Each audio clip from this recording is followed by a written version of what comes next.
तर मी पुन्हा एकदा इथे विनंती करतो डॉक्टर फैजी कि आप आकर यहाँ पे अपना मनोगत व्यक्त करें आम आदमी पार्टी की।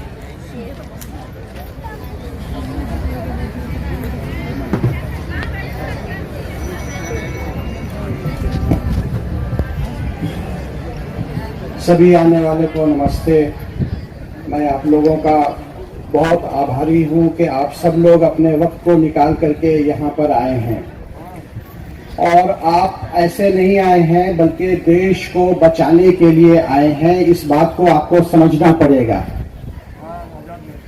लोग बड़ी बड़ी प्लानिंग करते हैं और आप उस प्लानिंग को समझ गए हैं। नीचे के तबके जितने भी हैं, हमारे किसान तक इस बात प्लानिंग को समझ गए हैं कि हिंदुस्तान को कैसे खाली किया जाएगा और चीजें कैसे लूटी जाएंगी, जमीनें कैसी लूटी जाएंगी और हमारी आर्थिक स्थिति उससे भी बदतर हो जाएगी। जब अंग्रेज आए थे और हमारे सारे चीजों को, धन को लूट लिया, उससे भी निचले स्तर पे ये लोग हमें ले जाकर छोड़ना चाहते हैं। लेकिन उससे पहले कि आप सब जग चुके हैं, आप सब सोचें कि इस पूरे हिंदुस्तान के अंदर, इस कंट्री के अंदर, इंडिया के अंदर तकरीबन 138 करोड़ की आबादी है। 138 करोड़ की आबादी है। एक आदमी के खाने पीने का कम से कम भी रखो, कोई घर 5,000 में नहीं चलता है। हमारे कंट्री में एवरेज घर का 5.2 का रेशियो है, यानी एक जो फैमिली है उसकी साइज 5.2 की है। तो आप अगर एक आदमी का महीने भर में भी 1,000 रुपए रखेंगे खाने पीने के चीजों के ऊपर, तो एक घर का 5,000 से 5,200 रुपए के आसपास आपका वो एवरेज जाएगा।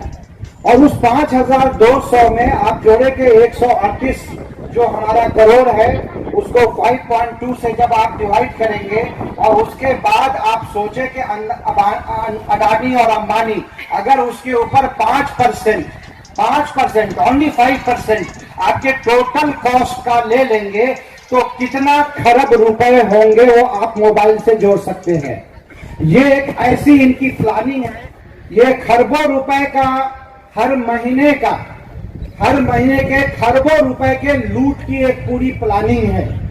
दूसरे चीजों से इस प्लानिंग पे इतना वो लूट नहीं सकते हैं, इसलिए इनकी समझ में बहुत देर से आया।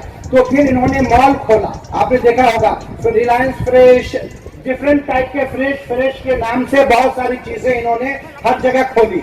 और आपको छोटे छोटे जो कॉर्न है, मकई जिसको कहते हैं, वो छोटी चीजें, और जो आप घर में ज्वार बाजरी ये सब चीजें हैं, वो किसानों से आधे से भी बहुत कम दाम में लेते हैं और उसके कई गुने मुनाफा। हम तो आपको सिर्फ 5% बोल रहे हैं, लेकिन सच्चाई ये है कि ये 200 और 300% एक्स्ट्रा वो मार करके आपको ही फिर बेचते हैं। तो इस तरीके से अगर आप देखेंगे तो आपके एक वक्त होगा कि आपके पास कुछ भी नहीं होगा और खाने की चीजें आसमान छू रही होंगी। लेकिन खाने की चीजें एक ऐसी चीजें हैं जिसके बगैर आप और हम कोई भी नहीं रह सकता है। खाने की चीजें रोजाना हम लोगों को खरीदना ही खरीदना है, तो हम लोग महंगी चीजें खरीदेंगे और हमारे जो पास पैसे होंगे वो ड्रेन होते हुए इनके खजाने में जाकर के भर जाएंगे। तो धीरे धीरे पूरी पॉपुलेशन, मोर देन 90% पॉपुलेशन जो है वो गरीब हो जाएगी यहाँ की। और ये 10%, इस कंट्री के में 90% धन सिर्फ 10% लोगों के पास है। 90% जो धन है यहाँ का, पूरे कंट्री का, वो सिर्फ 10% लोगों के पास है और 10% जो है यही राज असल कर रहे हैं। अब वो घट करके एक ऐसा टाइम आएगा कि ये जो हमारे पास जो 10% है, 90% पॉपुलेशन के पास जो 10% धन है, वो हमको लगता है कि आने वाले कुछ सालों में अगर ये सब बिल पास हो जाए और चीजें महंगी हो जाए तो 90, यानी कि ये सारे के हम 2-3% के भी मालिक नहीं होंगे। 98% धन जो है सिर्फ कॉर्पोरेट सेक्टर के बीच में ही घूमता रह जाएगा और हम कंगाल हो जाएंगे और हम इनके लिए हमेशा के लिए बिक जाएंगे और हमारी ये स्थिति आ जाएगी हमारे कंट्री में कि हम इनके गुलाम बन के रह जाएंगे, फिर हमारा वोट हमेशा ये खाना देंगे, कपड़ा देंगे तो हमसे वोट लेंगे, और हमारे सारे लोगों की जो सिस्टम है, वो जो पढ़ाई की, लिखाई की, या एजुकेशन सिस्टम, हेल्थ सिस्टम, सारा चरमरा जाएगा।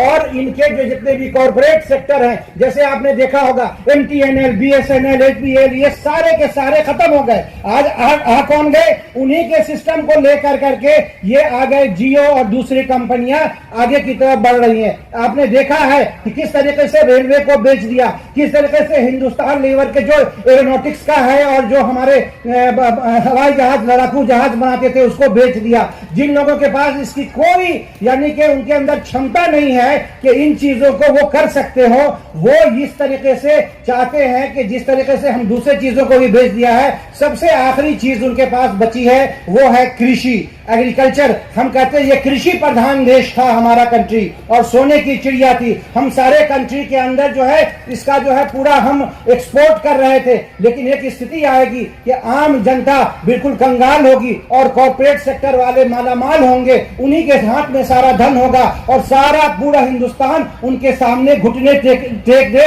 इसी को वो देखना चाहते हैं। इसलिए हम इस काले कानून का पुरजोर जो है विरोध करते हैं और इसकी हम मुखालफत करते हैं, और समझते हैं कि कोरोना काल खत्म होते ही जन जन पूरा भारत जो है रोड पर निकल करके आंदोलन करेगा। और फिर ये आंदोलन जब पूरे देश में होगा तो कितनी भी बड़ी गवर्नमेंट हो, वो ब्रिटिशर्स भी आए थे तो चले गए थे, ये तो हमारे अपने घर हैं, इनको भागने की भी जगह नहीं मिलेगी, और फिर इनको इस देश को छोड़ना पड़ेगा और इस काले कानून को भी वापस लेना पड़ेगा। लेकिन हमारे पास भी अच्छे लोग होने चाहिए जो सत्ता के संभालने के लिए तैयार रहने चाहिए। Thank you.